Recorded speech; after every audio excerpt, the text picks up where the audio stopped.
I hope this is one of those predictions where you're like, I can't believe she figured this out. I have to poker face it.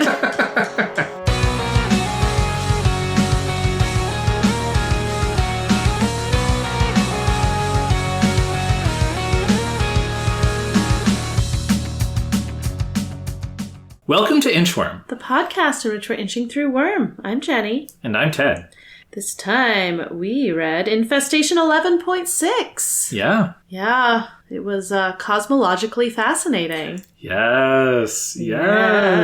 I'm sure you were not expecting this. So. I really wasn't. You know I wasn't expecting it because I predicted things in the last episode, and this wasn't one of the things. Well, would you like to tell everyone what happened in the chapter? Oh, sure. I would be delighted. Okay, so we left our hero villains just having listened to Skidmark's announcement of the sort of battle royale general melee situation where people were stuck inside the ring square of his power and other people were jumping in voluntarily, and he basically said the last 5 people standing get a prize. And in this case, the prize is a serum that gives you superpowers. So Taylor's a little skeptical, but Lisa's like, it doesn't seem like he's lying. We watch a little bit of the action in the ring. People on the outside of the ring figure out that they can put objects or people on the colored lines of Skidmark's power, and they'll kind of get shot into the ring and hurt people already inside. So people start doing that. People start throwing rotting food. It's really a mess. Lisa says that they should go and orders Jaw to bring Bryce along with them, not the girl. So they're moving out. But then the girl, who seems to have been Bryce's girlfriend, something like that, runs at the battle and shouts, "Thomas, Mom!" Taylor realizes she's referring to 2 people who match the descriptions of the people who attacked Sierra's room in the church. Mm-hmm. So it was the bleach blonde woman and the tall black guy. So this girl is running at them, and Bryce throws off Coyle's guys and runs after her and makes it into the ring before Taylor or the soldiers can get to him and kind of disappears into the crowd. And Taylor's like, oh no, like asks Lisa kind of, should I, use my bugs? And Lisa's like, no.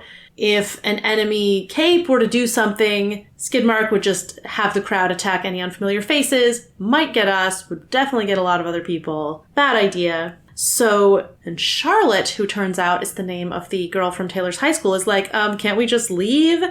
And Lisa's like, well, my friend thinks that this guy, Bryce, is important, and she's usually got a pretty damn good reason for doing what she does, is Lisa's line. So Taylor decides that they should just hold their ground. As long as they're not in too much danger, they should stay until the end of the fight, see if they can find Bryce. So they spend a little while standing there trying to defend themselves against groups that are attacking them.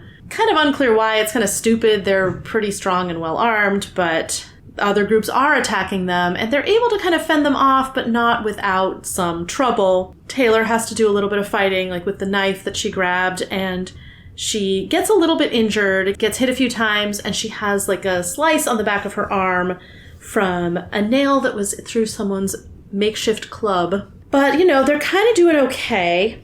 And then, just as someone is about to attack her, she gets this vision. It's a pretty complicated vision. It seems to be of 2 different creatures, and they're kind of interacting. They seem to be multidimensional. Taylor compares them to a tesseract, which is the 4th dimensional analog to the cube. But they're also alive. They're life forms, but she doesn't feel like they're biological. They're the size of small planets. They're moving in what she realizes is a double helix. These motes, she says, are drifting from their body as they move, like thick trails of shed tissues or energies, and they are moving apart and they're communicating to each other, and each word is like really intense. Destination, agreement, trajectory, agreement. Basically, they're going to meet again at the same place. At a set time, they would cease to expand their revolution and contract once again until they drew together to arrive at their meeting place. So this is Taylor's vision, and then she snaps back to reality, and the same merchant is about to attack her, but she is having a lot of trouble visually processing because of this vision she just had. This guy gets her in the cheekbone with his elbow. Charlotte grabs her to hold her up. Lisa is in a similar state that she is. Brooks is holding her up, and the merchants are closing in. Taylor ends up closing her eyes and using her power because she can use the bugs that are kind of just present, the body lice, to figure out where people are, how they're moving, where she is. And so she ends up fighting back with her eyes closed. She's fighting this merchant, ends up knocking him down, but he lands on top of her. She cuts him across the ribs, and then Senegal kicks him off. She manages to stand up, and she opens her eyes again, which is a huge mistake. And Charlotte sees how she's reacting, how Taylor's reacting, and is then looking at the merchants on the stage and is like, oh my God, and she doesn't finish her sentence, but Taylor realizes that all of the powered merchants are reacting the same way she and Lisa are. They are overcome by presumably the same vision. Skidmark grabs the microphone and says, seems like one of you just earned your stripes. And Taylor realizes that she just witnessed a trigger event. There's a boy in the ring who's having these flashes of light go off near him, and they're obliterating parts of people. Pretty horrific. Taylor also realizes that Charlotte has put this together. Not that much of a stretch. That all of the powered merchants are reacting this way, and so are Taylor and Lisa. So Taylor goes over to Lisa and kind of tries to snap her out of it. Lisa is still having this vision, is trying to process it. She says it's at the tip of her brain. It seems like her power is still trying to fill in the blanks of what she saw. And Taylor, unfortunately, slaps her out of it. And is like, we need you to come back to reality, not go further into your delirium. Ugh. So Lisa does come back to reality, and they all kind of take stock. There's another group that's maybe going to attack them, but it seems like they're thinking better of it. And then Skidmark shouts to stop the fighting. There are only 5 people up in the ring, including the boy who just had his trigger event. So he calls that boy forward, asks what his name is, and the boy's like, Eraser? And Skidmark's like, no, you're going to be Scrub. Taylor's like, I don't think that's better, but okay.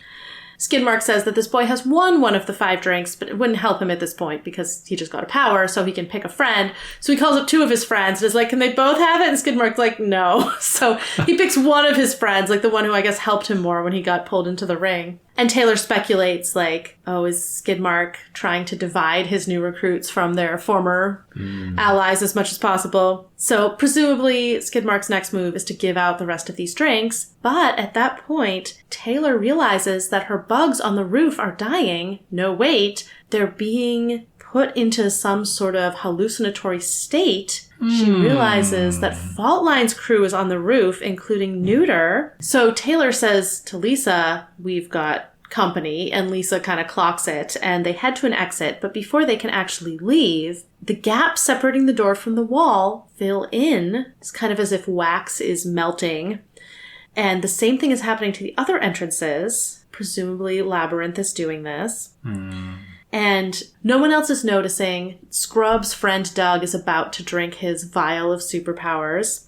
But it seems like Faultline's crew is about to crash the party. This is the scenario that Lisa told Taylor not to trigger, where Skidmark might have the merchants attack unfamiliar faces, such as Taylor and Lisa's group. But it seems like Faultline is about to trigger it, and they can't get out. Dun, dun, dun. Yeah, so it was really wild. A lot of developments, a lot of interesting new directions. Where do you want to start? I want to talk about these creatures. Okay, let's get into it. Yeah, so the double helix thing was really interesting. Before we got there's one creature and it's dying, and this is 2 creatures. The fact that they were moving in a double helix, but they're at the scale of planets or whatever. I was really intrigued about whether this is a deliberate parallel to DNA, if it's just an evocative image, or if somehow she's getting a vision of what's happening on a cellular level. The vision is from the perspective of something so small that a cell seems huge with kind of this DNA. But also DNA doesn't really behave, move the way that these, it doesn't split and wrap around itself and then separate and be we'll come together soon. That doesn't quite make sense. So I suspect it's just a thematic parallel. This thing where they are separating and they're going to come back together again was also really fascinating. I couldn't quite tell what the significance of that was supposed to be. I mean, I don't think I'm supposed to be able to know what the significance is, but the things that are occurring to me are like, okay, so is it that superpowers will stop when they get back together? Is it that they'll just reconvene for the next trigger event? Like, it seemed like it was a set time, and trigger events aren't that predictable. Like, they're determined, I think, by the circumstances that people are in, as far as we know. Yeah. It could be that, in fact, they can only happen at set times or something, and people just get really lucky. I'm still so confused by the stat that we learned that apparently 1 in 5 people has the potential to get a superpower, which, like, they just don't understand superpowers well enough to be able to have that number, I feel like. Unless science has a piece of information that we don't know about. Right. That stat feels so impossible to have obtained. Yeah. So I don't know about that. But it would be interesting if it's like, oh, people can only have trigger events when these things are meeting. Yeah. And then it would be like a little random. But then, like, how does Skidmark get so lucky that he manages to schedule his melee on a night when, like, a trigger event is possible? Right. Yeah, that is a really interesting thread to pull on. What is the cause and effect here? Or, like, is there a correlation, causation issue here? And how would that affect the sort of science of it? There's also a question of what Miss Militia saw, what Hannah saw in her vision, seemed to just have been one being. It was still multifaceted in this sort of like hyperdimensional way where it seemed to exist in many ways at the same time. But it wasn't these two beings communicating. And so I wonder if this is a different type of trigger event. Like maybe there was someone else having a trigger event at the same time and we just didn't notice. Like maybe their power wasn't as obvious. Mm-hmm. Like Scrub's power was like, whew, really blatant.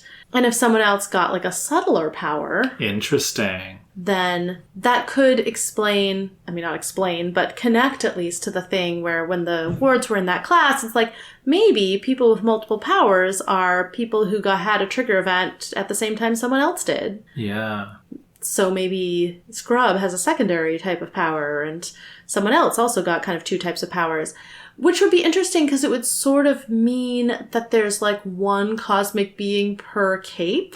Right. Like, is each person who is capable of getting powers paralleled by, like, some huge, like, planet-sized, multi-dimensional creature like that? Yeah, that's fascinating. Doesn't quite make sense. I don't know. Maybe. But that would explain why there were two of them in this case. Yeah, I mean, I feel like I will leave the fun speculation to you. Yeah. I was trying to think, like, what did we get from this? I think we'll talk about sort of, like, the circumstances and what it means that, like, a bunch of them all sort of experienced this and then forgot it, right? So, like, that's very interesting. But the vision itself, right? Different from what Hannah experienced, we learned, like, there's more than one of this cosmic being, right? Yeah. We compared it to, like, the Elemist from the Animorphs cosmology before, but, like, it's not like this is a one-of-a-kind thing that's bestowing superpowers. It does seem to be, these are, like, two equals here. Maybe they're the only two, maybe they're two of many, like you're suggesting, unclear. Right? Like, but so there are multiple of them, and I felt like this one definitely doubled down on, Taylor has the metaphor of the Tesseract to really say, like, the weird shifting, passing through mirrors that Hannah was analogizing is sort of explicitly here, like, they are multidimensional. That is what Taylor is observing about them. And then also that their forms are like skin and organs, and, like, it doesn't make sense to her, but she does think of them as living biological creatures. Like, that's how she understands them, not as, like, machines or, like, constructed things or, you know. So, like, I felt like we doubled down on the biology that sounds right. thing here. And then, like, they're planet-sized. I think we knew they were vast. They move, and then the communication was a new thing, right? So obviously now there are multiple of them, so the other one wouldn't have had anyone to communicate with anyway, but, like, the destination agreement, trajectory agreement is very much new. So here's my new theory. This is like a hyperdimensional alien race that normally doesn't enter human reality, enter the, the universe that we live in. But some kind of thinness of barrier was created. Maybe Scion created it. Maybe he was just the first person to take advantage of it, because I feel like he could be one of these beings who was able to take a human form. Interesting. Chose to take a human form. Interesting. I would posit that the Endbringers are then also 3 of those beings who came into our reality and chose to take monstrous form. Okay. I don't know if chose or like... Yeah. Yeah, but yeah, something about there was a connection made between our dimension and their dimension.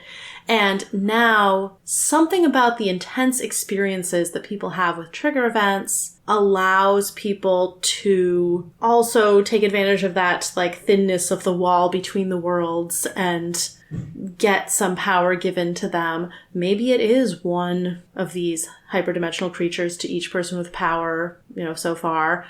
Maybe it's not. I don't really know. Maybe it's just like random little bits of their energy land on you. And maybe it doesn't matter if other people have trigger events at the same time as you. It's just how many of them are present when you like pierce the veil. Yeah. How many types of power you get. We did have both. Hannah more directly was like, a seed fell on me. Yeah. And Taylor here sees energies or motes flaking off of them, which it's described like much, like it's not like, her vision here is not, I saw a seed fall onto this boy, right? Like it's a different kind of thing, but... Yeah. And I assume because the capes in the room have all seen through this veil before, that when it is pierced by someone else, they kind of get the vision because they're close enough to it, even though they're not doing the piercing and, getting additional powers, because that doesn't seem to be possible. When it first started, I was like, is Taylor having a second trigger event? And I was like, oh no, that would have been cool.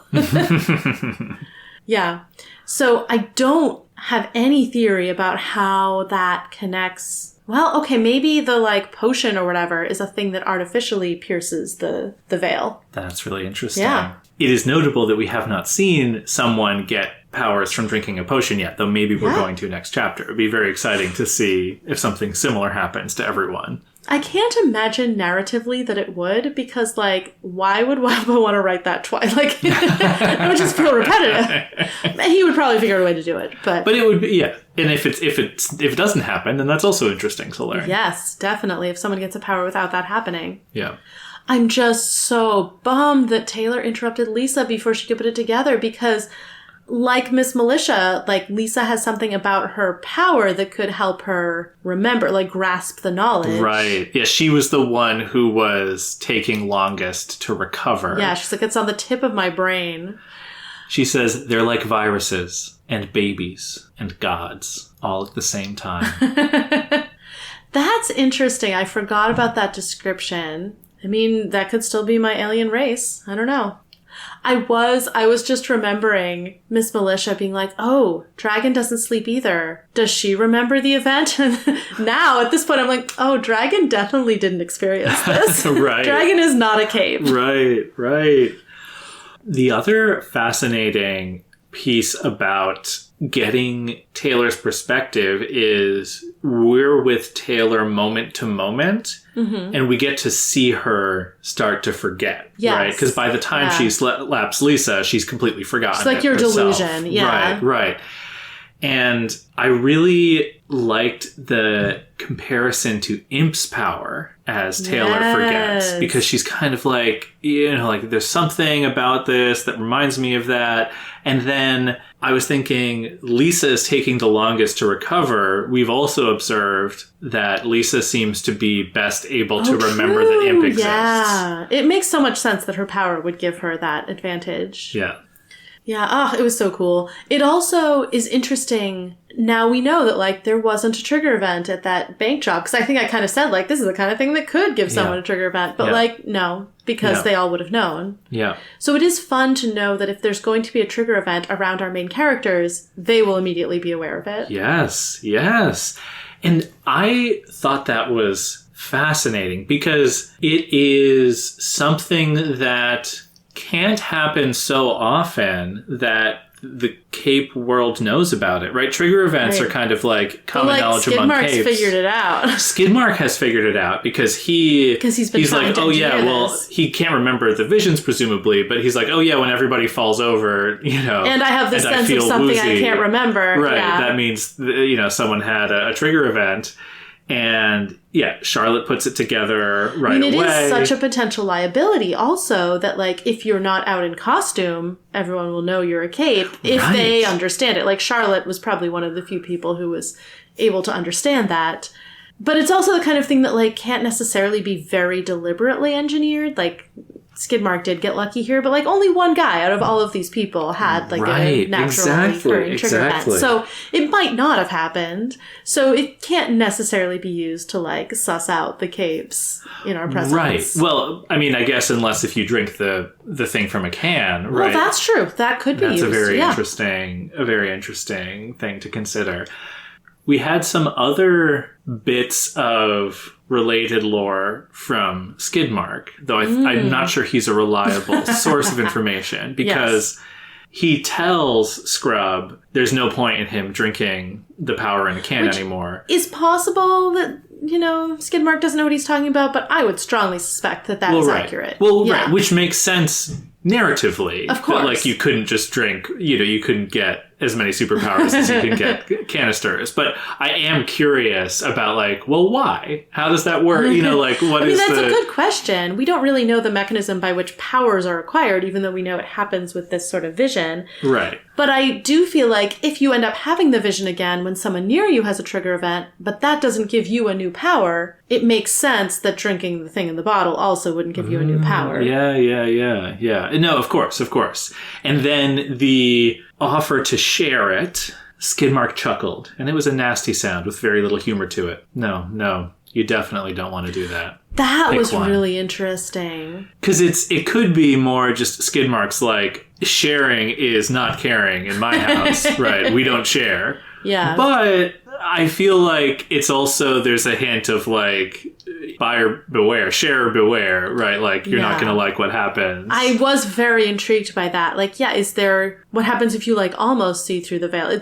I would have guessed the effect would just be, it's not enough and it doesn't work. Right. But maybe not? I don't know. Like I said, Skidmark's very unreliable. Maybe not drinking enough of it is what makes you a monstrous cape. Interesting. Maybe the dosage was too low. Interesting. That's very counterintuitive that not getting enough exposure would make you physically transform more than getting the proper amount of exposure would. Like, you'd think it would be too much exposure would do that. Yeah. So, I don't know. There's a lot to think about here. But doesn't make sense to me. I mean, it's so fun to suddenly get all of this power lore in this chapter. Because, like, we're not expecting it out of a merchant's event at all. And it's really great to get just, like, answers that invite more questions, right? It's sort of like, this is what happens if you're around when there's a trigger event. It hasn't happened to Taylor so far in the story. That was an excellent observation.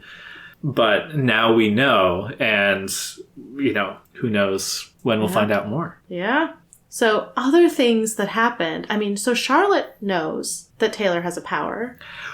Right. Yes, this is huge. She's the first one to know, right? That Taylor is... I guess she doesn't know she's Skidder necessarily yet, but knows that she's a cape. I kind of want her to end up drinking one of the potions, because I feel like she now has sort of made herself important, but the fact that she has this piece of information, and it's going to be hard for her to remain important if she's not a cape in this story. Interesting. Yeah. Not impossible, but yeah. Well, are you predicting then that they will make a play for the vials? I think Faultline is making a play for the vials. Absolutely. I assume that that's why Faultline's crew is there. Yeah. Not specifically to be like, they're making new capes, we have to stop it, but like, we want that stuff. Like, presumably they are representing someone who wants that stuff. Potentially the people who had it stolen from them. I'm not sure who it would be of the people we've already met. Yeah, well, I will remind you that at the end of Gregor's interlude, they were going to go, I think, to Vegas. And that was like... They were doing more investigation. We've done enough, so we're going to do this thing. Find that cape who has the tattoo and try and track this stuff down. Yeah. Yeah. So it is possible that but whatever Case 53, whatever organization created that, could have hired them to do this investigation. True. Or someone else who wants a piece of that could have done that. Of the players in Brockton Bay, I can't imagine the Protectorate hiring them to steal that stuff back. Though, well, the Protectorate potentially could hire them for something just because they need additional people. But, like, it feels very much against the Protectorate MO. They would be there themselves. Mm-hmm. Coyle has the money, but he would just send the Travelers. So, like, why would he send Faultline's crew? He already has a group that's in debt to him. Right. Maybe there's, for complicated reasons, the Travelers aren't available for this. Who knows? How did you feel seeing those bugs start to hallucinate again? I was like, oh, it's neuter. So it's good. Exciting. I like neuter. I like Faultline's crew a lot, and having them here is interesting because they're not exactly friends of Taylor and Lisa, and also, I mean, they don't know that Taylor and Lisa are Tattletale and Skitter, so that'll be interesting. If that communication happens at all, or if they manage to disguise themselves, who knows. But it is kind of nice to be like, oh, people who are maybe on an okay side and, like, relatively reasonable villains are here to maybe stop the merchants from doing this really unfortunate thing. Like, I definitely want Faultline to get this stuff instead of the merchants. Right. Like, even if she's going to give it to some shady person who's going to do bad things with it, like, what the merchants are doing with it here is, like, one of the worst uses it could be put to. Mm-hmm. Like, maybe not the absolute worst, but giving it to the most brutal of the people in the room is a very bad idea. Right. Yeah. I also wonder, what if this is what Noelle needs to drink? What if this is like her food? Oh, say more. Okay. Well, if something is wrong with her... Like, normally you just connect to the other dimension once and you get your power, but what if she needs to keep connecting to survive? Oh. I mean, maybe that's what would happen to those two guys if they only took half a dose, maybe. Fascinating. I don't know how Skidmark would know that. Fascinating. But yeah, if she needs to reopen that connection, and maybe also having that connection open for her so much makes her incredibly strong. Interesting. So, you know, possibly unscrupulous villains could be like, oh, you need this connection open too much? Well, we should just let you die. But she's so strong that she can kind of exert her will. That is very, very interesting. Yeah, and of course this serum is going to be incredibly expensive to obtain. Right, and we were sort of saying earlier on in this conversation, it's like, oh, well, like, Taylor's not leveling up just because she witnessed it. And it's like, oh, well, you can't, if you already have powers, you can't drink a vial to get more powers. Mm-hmm. But we have had that theme of Taylor wanting her range extended. Lisa saying, well, you get kind of into this position where you're going to do stuff that, you know, re-triggers your trauma because it makes you more powerful. Yeah. And Faultline, you know, trying to... Have like a second trigger event. Yeah, get a second trigger event with Gregor suddenly attacking her out of nowhere, right? So we have had this theme of, like... Makes me wonder what Faultline's trigger event was. Like, maybe Gregor needed to recreate something more similar to it, actually. Great thinking. But yeah, so what I'm pulling out of your speculation there is, like, this idea that, well, maybe something's gone wrong, but also maybe it's gone wrong in a way that, like, can make someone more powerful, which possibly is a big motivator, right? It's helpful for Noelle if she can push people around, but, or, you know, for the Travelers, you know, writ large or whatever, but that's also the kind of thing like, oh, if it happened as a fluke, could we recreate it? Like, everyone's going to want to get more power if they can. But if the only way you can have more power is to be physically dependent on this incredibly expensive thing, definitely limits your options. I was going to say it's a double-edged sword, but, like, one of the edges is just really incredibly deadly, so... Right, there can't even be that much of the serum that's being made, like, Yeah, I was really thinking at the end of the chapter, it's so interesting, they make the call to leave, but then Labyrinth is using her power to make sure that all of the exits are sealed. Yep. And I was thinking, like, Skidmark created this arena that once you were in it, you couldn't get out of it, right? And it's obviously a horror show, right? But we also now see Faultline's crew arriving, who we liked, but they immediately do the same kind of kettling thing. They're basically saying, if you're in this mall, you can't leave. Right? Yep. We are going to be here, presumably willing to do some damage. And, you know, I think it's fair to say this is a merchant's party. The people here are merchants. But Taylor and Lisa are here undercover. But, like, Bryce is like, we don't know that he's done anything worse than just, like, show up. I am assuming there's, like, you know, obviously the people who are merchant capes, they probably all suck as much as Skidmark does. Or almost likely as much as Skidmark does, right?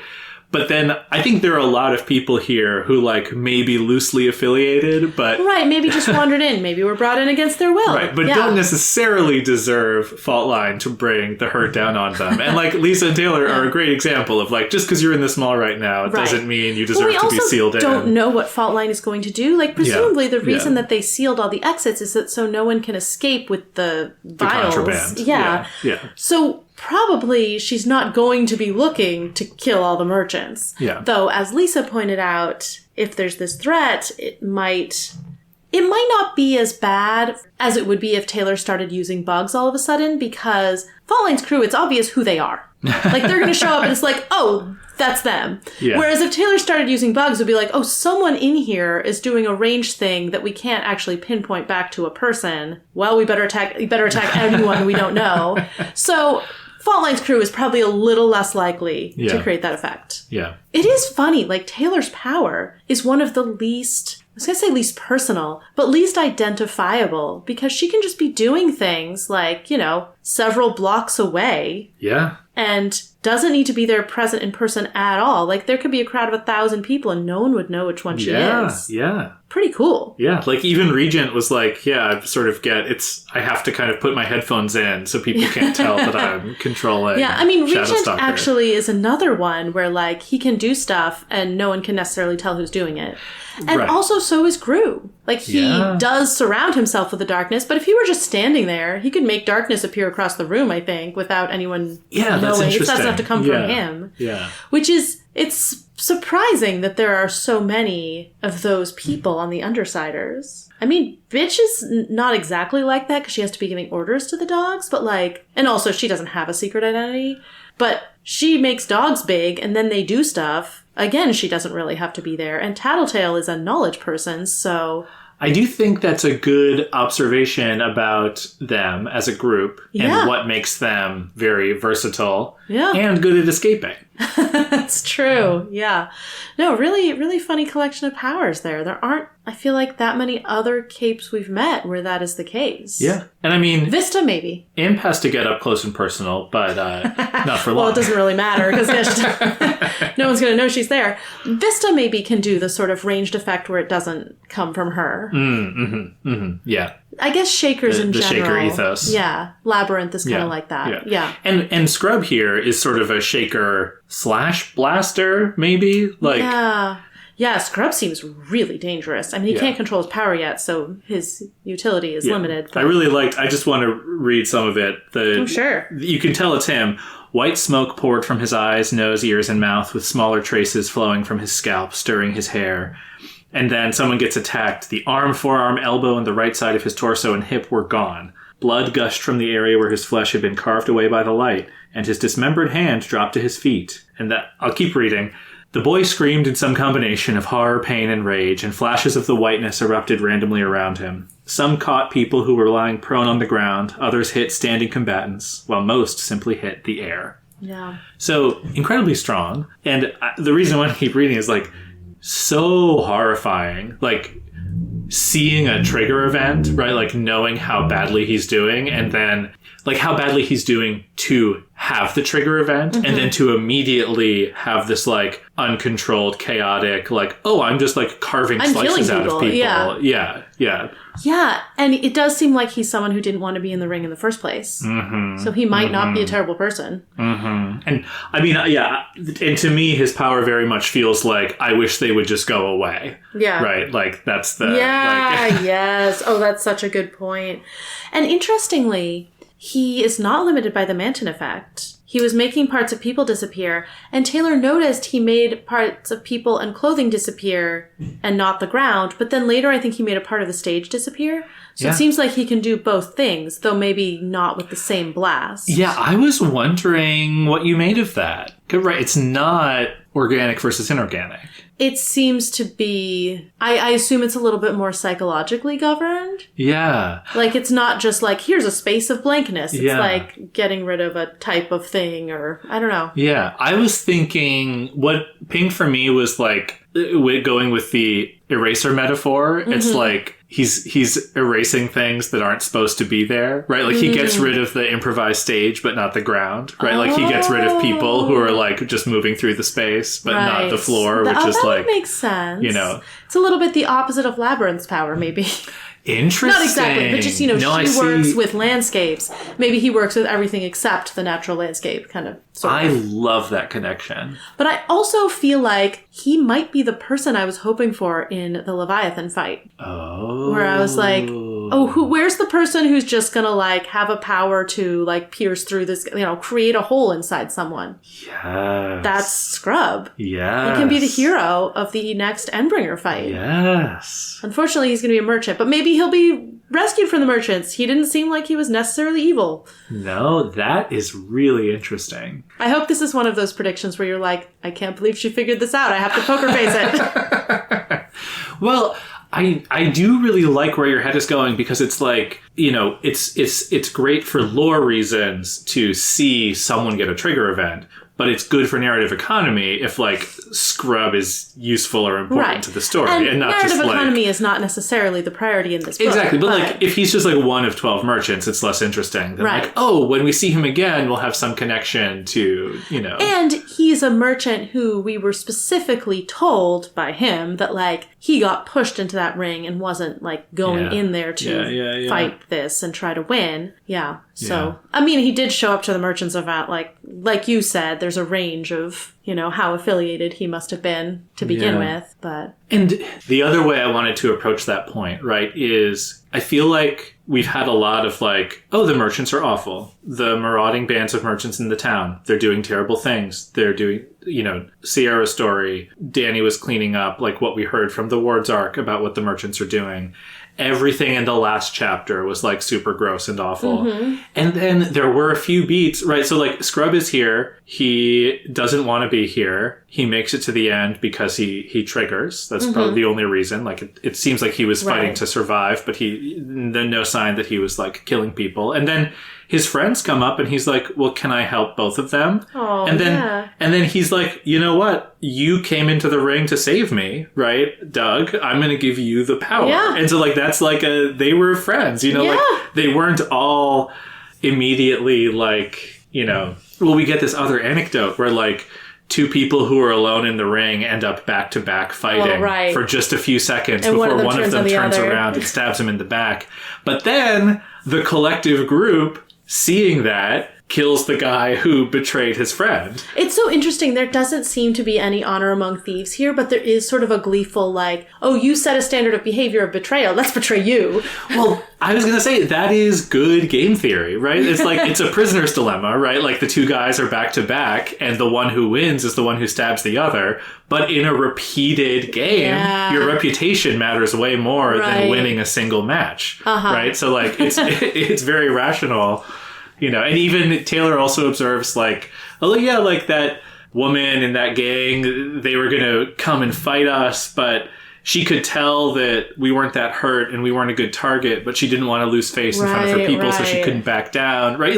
Like not everybody is Skidmark levels of depraved, right? Like it's kind of what I'm saying to survive. Here. Like the merchants are growing in numbers much faster than they can discipline their numbers into like this cult of and they don't sadistic seem to be depravity. Great at discipline. Right. Yeah. There's obviously this theme of like, people, when everything falls apart, are going to let their worst impulses out. But but that's not all that's happening here. Some of exactly. I felt like in this chapter, it was like, okay, so like they're just people in kind of a more normal way, and not in a like, just people is code for abominations. Yes.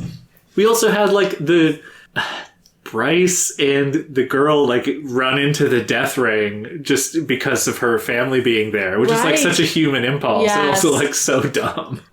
Yeah, I definitely had mixed feelings about Taylor being like, we need to stay for this guy. And Lisa being like, her reasons are usually good. I was like, her reasons are just, this girl said to save her brother, but it turns out he's here voluntarily, he says. I mean, I guess you made a good point last time that we don't know how true that was, but... Well, it seems clear that he was like joining a family unit because... he was into this girl. Like that's he's kind joining of... the family unit of people who, like, brutally, like... No, I know. Right, yes. I mean, things are complicated. Everyone's complicated. But I did really like that line from Lisa where she's like, she says that we should stay for this guy and her reasons are usually pretty damn good. Like, yes. I really do feel like Lisa has, like, outsourced some conscience to Taylor. Like, she doesn't feel like she's in a position to fully act according to the things that Taylor believes, but she has this respect for Taylor's judgment. And, like, she isn't saying, like, look, she has weird ideas about what's important and we just need to humor her. She's saying that, like, her judgment is pretty good. And, like, maybe she's, like, the version she gives to Charlotte might not be her deepest truth. But it was kind of nice. Like that angle. Yeah. She really, I mean, we talked last time about how much she really wants to be Taylor's friend, like earnestly, like this friendship is very important to her. And it puts something on the scale of like, they have a partnership. It's not like Lisa is purely cynically manipulating Taylor because like that's what her power makes it easy to do. And, you know, instead there's a push and pull, right? Yeah. Lisa takes Taylor seriously and also thinks Taylor should lighten up. Yeah. Both personality-wise and morals-wise. And Taylor is willing to take fake ecstasy when Lisa gives it to her. Yes. I also liked early on in the chapter, Taylor says, we should do something. And Lisa doesn't say, no, we should get out of here. She says, I'm open to ideas. Oh, which is another specific example of her being like, yeah, we should do something. Taylor, what do you got? Like, like I'll hear you out. Oh, they're such nice allies. I love them. Yeah.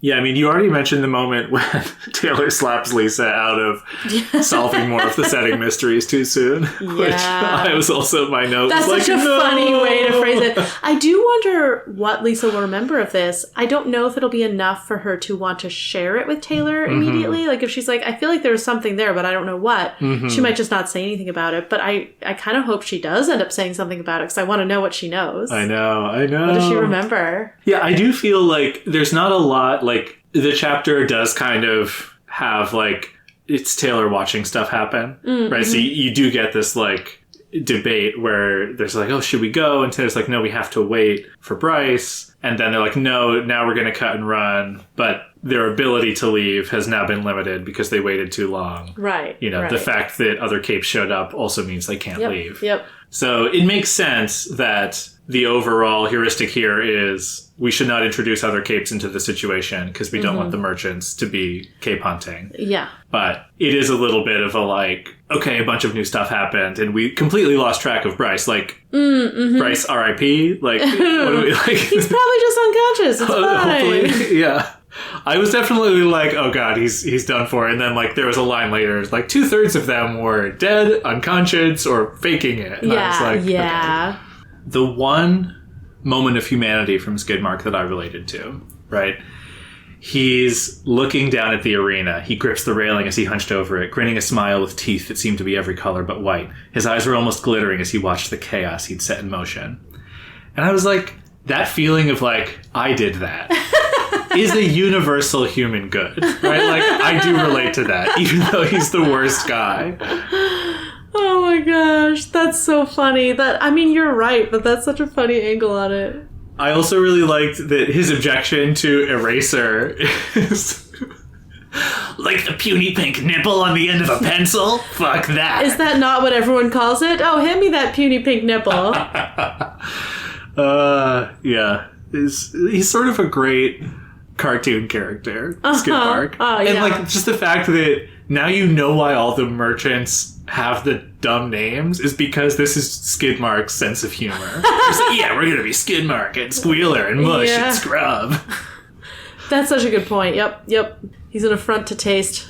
I did want to mention Taylor feels someone grab her from behind. She doesn't know who it is, but her chest was soft. Just a little bit of Gaylor here. Just a little bit. Sadly for Smugbugs, it was Charlotte. I mean, maybe we can ship Taylor and Charlotte now. Fair. I'm not sure if we should keep that in the episode, Charlotte, but I did want to say it. Here's another thing that we should probably cut, but like there's the why are people attacking them? We had stuff they could take, and warm bodies they could. Well, warm bodies. It was that enough. was funny. Taylor's so coy about that stuff. Like she just like doesn't want to think about it directly. Yeah. Oh yeah, I mentioned this woman already, but the ringleader who's like, well, I can't back down because there's no way to do that without saving face. This to me was the complaint that I had about how Taylor treated Bitch in Arc 10. Right, you have to be very clear with Bitch, but I feel like going beyond to like humiliating her to the point where she can't save any face was like too far. Like you could have dominated her without humiliating her on top of it. And I feel like that's where I was like, Taylor, you went too far. And it's interesting for Taylor to reflect on it here. She's not, she's good at earnestness, and she's not good at she's not good at people in a subtle Yeah. I also thought when she's like, was the division of hard feelings on purpose? Is Skidmark dividing his allies from their former groups so they couldn't gang up on him? Maybe I'd have to adjust my estimation of him. Like, I don't really give Skidmark this much credit, but I was immediately like... Is that what Coyle's doing? Yeah. I mean, it kind of seems like it. Clearly on her mind. We've already on her mind. That. And yeah, you mentioned Taylor using her power to do blind fighting, which was very cool. Or maybe not blind fighting, but just keeping track of things. And there was another moment of with panic and disorientation nearly overwhelming me, I had to resist the urge to use my power to call a swarm together. Yeah. Which is another aspect of this, when you're getting traumatized again, your powers get stronger. In Taylor's case, it also seems to be she needs more willpower to stop from just going auto swarm. Yeah. Which has come up a lot before. Yeah, it's been a little while. It's nice to see. It tracks with what we see with Scrub, right? He's still feeling all the same things, and his power is just boom, boom, boom, boom, boom. Yeah, if he learns to harness that, though, he's going to be so dangerous. I'm worried about Scrub. I hope he becomes an ally. I know. Yeah, a really powerful power, I think. I mean, there's a lot of writing I really liked. The way Taylor makes tactical mistakes. She kicks a guy and the guy falls on her. Little, I should have seen that coming. Little detail-oriented stuff like that. I really like how, she opens her eyes too soon and gets woozy. There's some stuff where, the ways that the fight escalates with, somebody knocks something into the power and it goes shooting in, and then people start weaponizing, Skidmark's force fields to actually hurt each other. It's one of those cool, wild bow fun tactics. Yeah. That's really good. And there was a bunch of, more... I'm not sure it's worth reading them all out, but there's a lot of, crowd dynamics, group psychology. I guess it's Taylor is saying, even less organized than the ABB, they were humans reduced to pack behavior, comparing them to kids who torture animals. I do feel like she's she's being reductionist when it comes to the merchants. Yeah, but that is that's kind of the vibe, I guess. Right, but there are a bunch of, and it's so chaotic, right? She talks about how time was dragging on because so much was happening every second. Mm-hmm. Well, yeah, I don't know that I have anything else. Yeah, should we talk about what's going to happen next? Okay, so Faultline's crew, I think, is going after those 5 canisters, files, whatever. I kind of want Taylor to help them. I mean, I like Faultline's crew. I like them a lot more than the merchants. I definitely don't want these people to get that serum or whatever. And I hope that Taylor ends up, helping them with her bugs while not letting any of Lisa's soldiers know that she's the one doing it. Because, like we said, she can be very distant from her power. Right. So I hope she, does that. And Lisa's like, what are you doing? And Taylor's like, I don't know. I'm on their side of this. And they're, trying to escape using, physical combat. But she's also doing this whole bug thing across the room. Yeah. That's kind of what I want. And then, I don't know, I was hoping that in this chapter they would get involved and like try to steal that stuff because they didn't want the merchants to have it. I hope that happens now. And I do want Charlotte to stupidly drink one of them. Okay. So our quest coming into this was Bryce. Mm-hmm. What's happening with Bryce by the end of the arc? Oh, that's right. I don't care about Bryce. Yeah. We find out that he's dead, and no one cares, and we move on. That would honestly be the easiest thing. Great. No, he's going to be injured, and they're going to have to help him out, and they're going to have to bring that girl with them, even though her family is terrible, and maybe he'll refuse. Maybe actually he'll refuse to be brought away because they won't bring the girl and her family with them. Ooh. Yeah. Ooh, okay. Dramatic. And then we have the new quest, which is the 5 vials. Mm-hmm. Distribute the 5 vials among the parties here. Will all 5 stick together? Will one go to Doug immediately? I'm wondering... I think it's like the 5 magic beans in Into the Woods, right? So, like, where are they going? I think Doug will get to drink one because that's such an interesting element of, like, the combat situation. If, like, suddenly there's a new cape immediately getting powers. Scrub and Doug tag teaming. Yeah. You seem to be implying that all of them will be drunk during this event? I would imply no such thing. Okay. I mean, who ends up with them? With them. Okay. Or they could be destroyed. True. Faultline's crew could get all of them except the one Doug drinks. Mm-hmm. Let's say Doug gets 1, Faultline's crew gets 2. Charlotte drinks 1. And Lisa and Taylor make off with 1. Amazing. Maybe Brooks drinks 1. Ugh. I would rather it were Jaw. He seems like the only good one. Minor is fine too, but... We got to see Jaw punch a homophobe, so he's my favorite. Incredible. Yeah. Incredible. I love it. So do you want to tell me if there are any new cape names? There are no new cape names. Okay, so at least if someone gets powers, they don't get named. And the first sentence is, neuter dropped from the ceiling. The... I mean, I don't really know how I would end that sentence, but yeah, I mean, we're in full combat mode. Yeah. I think lots of people are going to be touching him and passing out, which will be nice for them in this crowd, actually. That's true. That's the way... That's actually really bad. You get trampled. You don't want to get... Well, you also don't want... Like, you don't want to pass out at a party where you don't trust people. Yeah. It's actually really bad. But I think people will be dispersing, so they'll probably be okay. Yeah. We'll see next time. On Inchworm. Worm is a web serial by J.C. McCrae. You can read Worm at parahumans.wordpress.com and support the author at patreon.com/wildbow. Follow us on Tumblr and Blue Sky at Inchworm Podcast, or find our Discord link and any other updates on inchwormpodcast.com.